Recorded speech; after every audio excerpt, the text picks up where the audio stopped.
All right, so what I want to talk about today is what happened in Chicago at the Trump rally, where protesters disrupted a speaking event by presidential candidate Donald Trump. Now, what I'm seeing a lot in the social media is people are referring to this disruption and to this protest as somehow impeding on free speech. Well, this just is simply false. Uh, for there to be violations against free speech, it would have to be done by government or by some powerful institution that controls the government. This protest was organized by grassroots organizations and people just independently really wanting to protest Trump in Chicago because Chicago is a very diverse city, multicultural city where people generally get along, and we embrace this multicultural atmosphere. We enjoy each other's cultures, each other's foods, and music for the most part. So this rhetoric that Trump is throwing out there against Mexicans and Muslims just really goes against what Chicago is. And I'm talking about the city. The suburbs are a complete different story. Most of the Trump supporters, I would assume, are coming from the suburbs. So again, the topic is free speech. There was no impeding on free speech. The actual protest of a political speech is free speech by the book. That's activism. That's people protesting, voicing their opinions, and they have the right to disrupt something that they feel goes against their values and morals.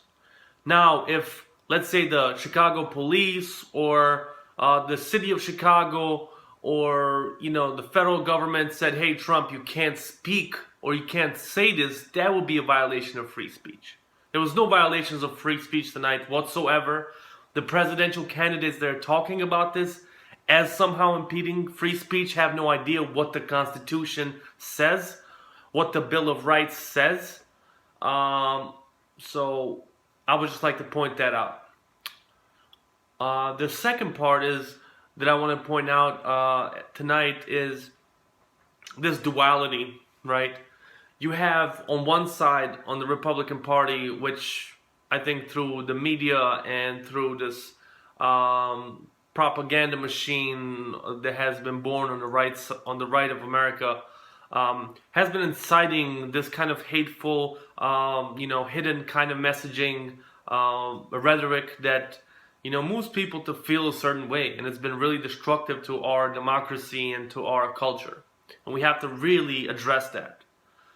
But then you have on that, so you have Trump on one side in the Republican Party, and honestly, Ted Cruz is not much better. Neither is Marco Rubio. Kasich, somewhere I can meet along with him, but there's things that he says that are a little bit too far right for me as well, like shutting down Planned Parenthood and things like that, which is ridiculous. On one side, you have this complete one-sided hateful rhetoric.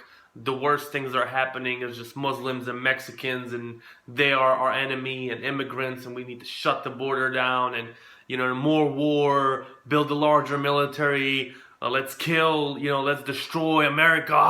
Nationalism is it's ugly, And on the other side, for the first time in a long time, we actually have a candidate who I believe is uncorrupted, is not in this to gain wealth or power or anything like that. He's in this to help the American people and the United States of America get into a better position.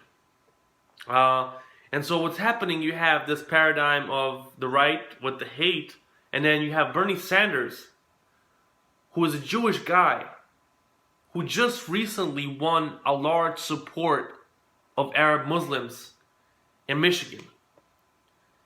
I forgot what the city name was, but there's predominantly Muslim, Arab population in the city, and they overwhelmingly voted for Bernie over Hillary. This is huge. And I think this paradigm of like Arabs and Muslims voting for a Jewish guy that is for peace and love and community and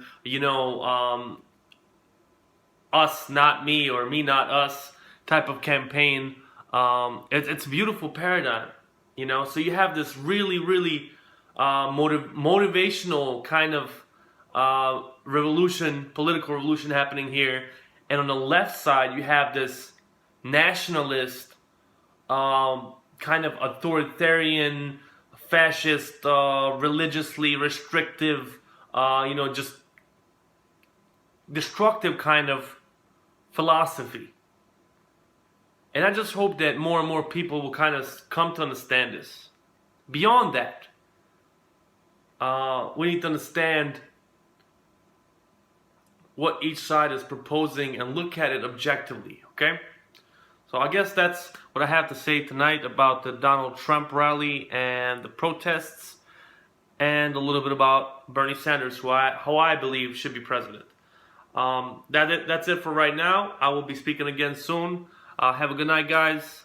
Be peaceful. Don't resort to hate or violence. Be smart and get out and vote. Let's go.